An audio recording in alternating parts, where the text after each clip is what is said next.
నేనేం మాట మార్చట్లేదు, నిజంగా నా ఉద్దేశం అదే. నీ ఉద్దేశం సిద్ధాంతం అన్నీ నాకు క్లియర్గా అర్థమయ్యాయి, కానీ ఇప్పుడు నీతో వాదించే టైం నాకు లేదు. ఇంకా నువ్వు నన్ను అడగాల్సింది కడగాల్సింది ఏమైనా ఉంటే మర్చిపోతావేమో. పేపర్ మీద రాసి పెట్టుకో. నేను ఇంటికి వచ్చిన తర్వాత తీరిగ్గా తాటదు.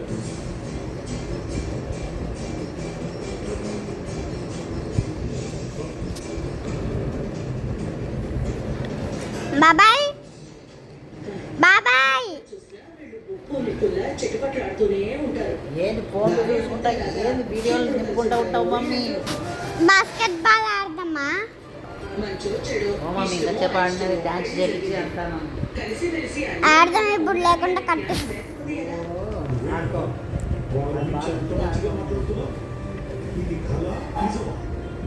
చూడండి, ఆ బాలుగాడు నా పెద్ద కొడుకుని నీళ్ళలోకి తోసేసి చంపేశాడనే కోపంతో వాడి చాకు మంచిది కాదనే బాధతో వాడిని నేను దూరం పెట్టాను. అంతే తప్ప వాడి కాపురం కూలిపోవాలి అనే కోరుకునే రాక్షసుని కాదు. అందుకే వాడు మర్చిపోయి ఒక ఆలోచన చేశాను. బాలుని మీనాని మీ అమ్మ దగ్గరికి పంపించండి. అక్కడుంటే వాడు మంచి కాస్త శక్తి ఏర్పడుతుంది. ఏమంటారు? నువ్వు ఈ ఆలోచన చేసింది బాలు మీనాల కోసం కాదు, నీ మిత్రుల కొడుకు మానస్ కోసం అంటాను. అంటే ఇంకా అంటే అని అడుగుతావేంటి? నీకు తెలియదు. బాలు ఇక్కడుంటే మానస్ పేటల మీద నుంచి పారిపోయిన విషయం ఎక్కడ చెప్తాడో దానివల్ల ఈ పెళ్లి సంబంధం ఎక్కడ చెడిపోతుందేమో అని భయం. అందుకే వాళ్ళ మీద అతిక్రమ చూపించి మా అమ్మ దగ్గరికి పంపించడం చెప్తున్నాను. నా ఉద్దేశం అదేం కాదు. వీళ్ళు ప్రతి చిన్న విషయానికి గొడవ పడటం బయట వాళ్ళైనా చూస్తే నవ్వుకుంటారు. వాళ్ళ పాత్రలో నవ్వులు పాలవుతుంది. పంపిస్తే పంపించుకోండి, లేదంటే లేదు, మీ ఇష్టం. నువ్వు ఏ ఉద్దేశంతో చెప్పినా సార్, మీనా బాలుని అక్కడికి పంపించడం వల్ల మంచి జరుగుతుంది కాబట్టి వాళ్ళని మా అమ్మ దగ్గరికి పంపించడానికి ప్రయత్నిస్తాను. అమ్మయ్య, నా కొడుకు పెళ్లికి ఆ బాలుగాడి రూపంలో ఉన్న పెద్ద గండం తొలగిపోయింటే. సరే, నేను ఒకసారి మా డిఎం గారింటికి వెళ్ళొస్తాను. ఇప్పుడు ఆయన ఇంటికి వెళ్తూ నా పెన్షన్ సంగతి ఏమైందో కనుక్కుంటాను. ప్రస్తుతం ఈ ఇల్లు బాలు సంపాదన మీద బతుకుతోంది. వాడటు కారు అప్పు కోసం, ఇటు ఇంటి అవసరాల కోసం చాలా కష్టపడుతున్నాను. అందుకే నెల నెల నా పెన్షన్ వస్తే వేడి నీళ్లకు చన్నీళ్ళలా తోడుతుంది.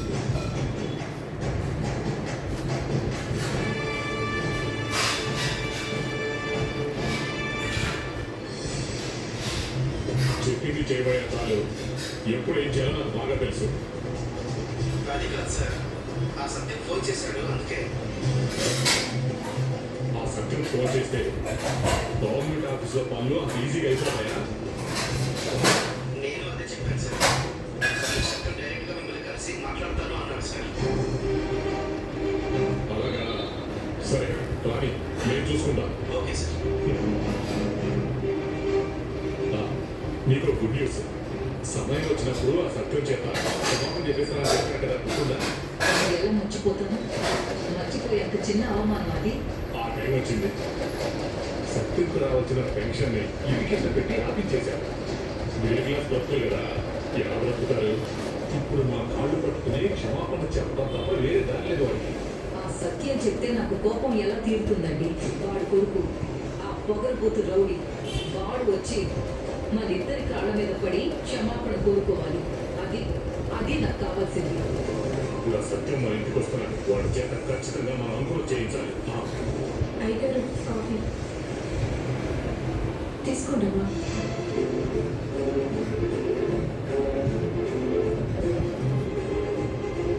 బేబీ లేచిందా?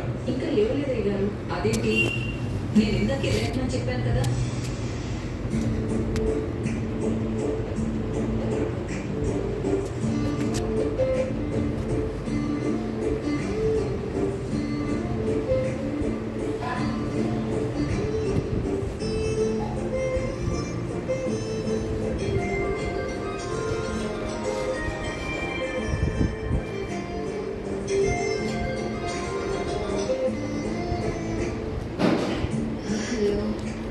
మీకోసం స్టూడియోలో చాలాసేపటి నుంచి వెయిట్ చేస్తున్నాం మేడం. త్వరగా రండి మేడం. ఒక అరగంటలో వచ్చేస్తాను సార్.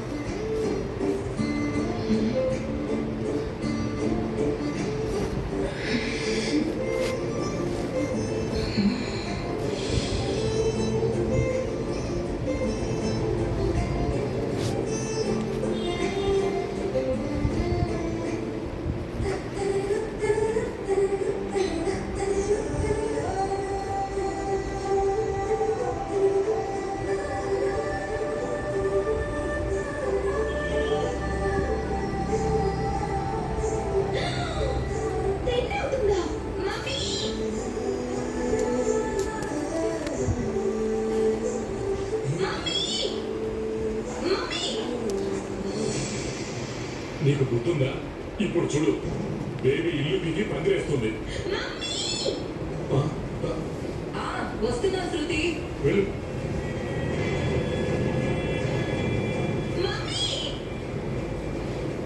ఏంటమ్మా? ఏంటి మమ్మీ, ఈ రోజు కొత్త సీరియల్ డబ్బింగ్ ఉంది, త్వరగా వెళ్ళాలి. అర్లీ మార్నింగ్ 8 o'clock లేపని చెప్పాను కదా. అయ్యో, లేపమని చెప్పానురా. మర్చిపోయినట్టుంది. క్షమించండమ్మా, మర్చిపోయాను. రోజు మీరు లేట్గా లేస్తారు కదా అని. నేను టైం అంటే టైం. ఇప్పుడు చూడు ఎంత లేటో. నీ వల్ల నేను మాట్లాడపడాలా? ఇడియట్. వెళ్ళి కాఫీ తీసుకురా. ఇంకా నా మామ చూస్తావేంటి? వెళ్ళి కాఫీ తీసుకురా. పద.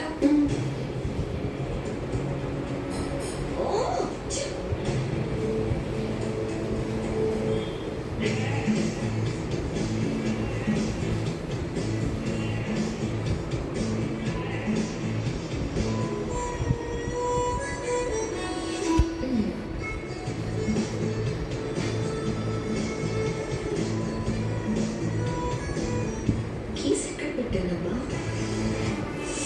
Mummy, mummy, mummy, mummy, mummy ఎక్కడున్నావు? Good morning baby. Good morning daddy. ఏమైంది బేబీ? ఏదో టెన్షన్ ఉన్నావు? నా బైక్ కీస్ కనిపించట్లేదు డాడీ. పోనీ కాదు వెళ్ళొచ్చుగా బేబీ. డాడ్, అది నేను సంపాదించుకున్న బైక్. నేను దాని మీద వెళ్తాను. తీసుకో. అప్పుడు విషయం చూస్తుంటే పలకరండి మమ్మీ. సరే నేను వెళ్తున్నాను. Bye bye. ఒక్క నిమిషం అమ్మా, టిఫిన్ చేసి వెళ్ళు. టైం చూసావా ఎంత అయిందో? నాకే వద్దు మేడం కాఫీ. నాకే వద్దు. ఒక్క నిమిషం బేబీ, కనీసం ఈ కాఫీ అయినా తాగి వెళ్ళు.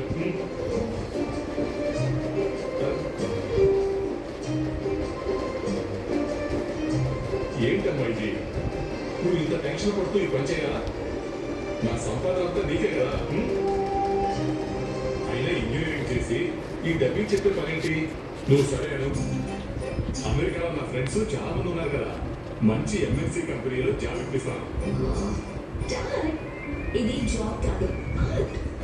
అందరి వల్ల కాదు, నా టాలెంట్ తో సంపాదించుకుంది. ఇంజనీరింగ్ ఎవరైనా చేయగలరు, కానీ డబ్బింగ్ అందరూ చెప్పగలరా? పైగా నేనేదో సంపాదించాలని పని చేయడం లేదు, ఒక థ్రిల్ కోసం అంతే. థ్రిల్లా? ఆల్రెడీ మమ్మీ పడుకో. నాకు అన్నీ ఉన్నాయి. ఆస్తి, అంతస్తు, డబ్బు, చదువు, అందం అన్నీ ఉన్నాయి. ఎక్కడికి వెళ్ళాలన్నా వెళ్ళచ్చు, ఏం చేయాలన్నా కూడా చేయొచ్చు. అందుకే ఈ లైఫ్ బోర్ కొడుతుంది. అందుకే ఈ డబ్బింగ్. ఒక రోజు చదువురాని అమ్మాయి క్యారెక్టర్, ఇంకో రోజు పేదింటి అమ్మాయి క్యారెక్టర్, మరొక రోజు వంటలకి క్యారెక్టర్, డాక్టరు, లాయర్, లెక్చరర్. ఇలా డబ్బింగ్స్ చెప్తున్నప్పుడు రోజుకు ఒక క్యారెక్టర్లా మారిపోవచ్చు. ఇలా రోజుకు ఒక జీవితం గడుపుతూ ఉంటే ఎంత థ్రిల్లింగ్ గా ఉంటుందో తెలుసా? అందుకే ఈ డబ్బింగ్ ఆర్టిస్ట్ పని. సరే సరే సరే, నేను వెళ్ళాలి. Bye daddy, by mummy. జాగ్రత్త బేబీ.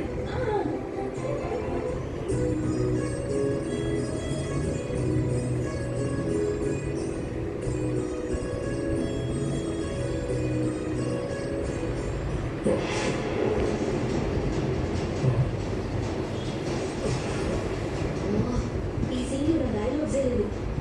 అనవసరంగా నాకు సీన్ ఇచ్చారు.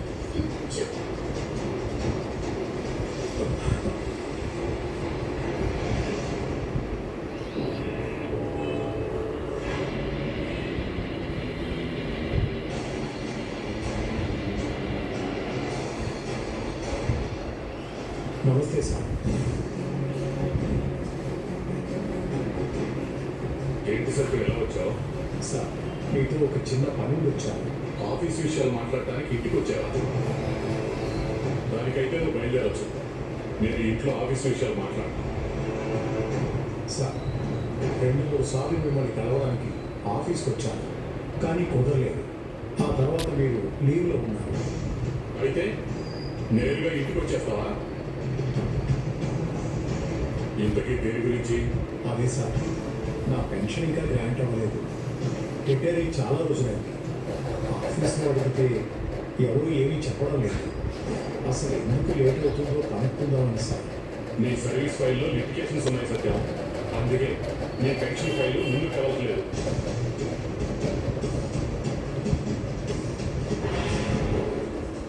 నువ్వు మీనా ఒకసారి మన ఊరికి రావాలరా. నేను ఇప్పుడు ఊపిరిలో షికార్లో తిరిగే పరిస్థితుల్లో లేను అన్న. మీ నాన్నమ్మ మాట్లాడుతుందంట, మాట్లాడు.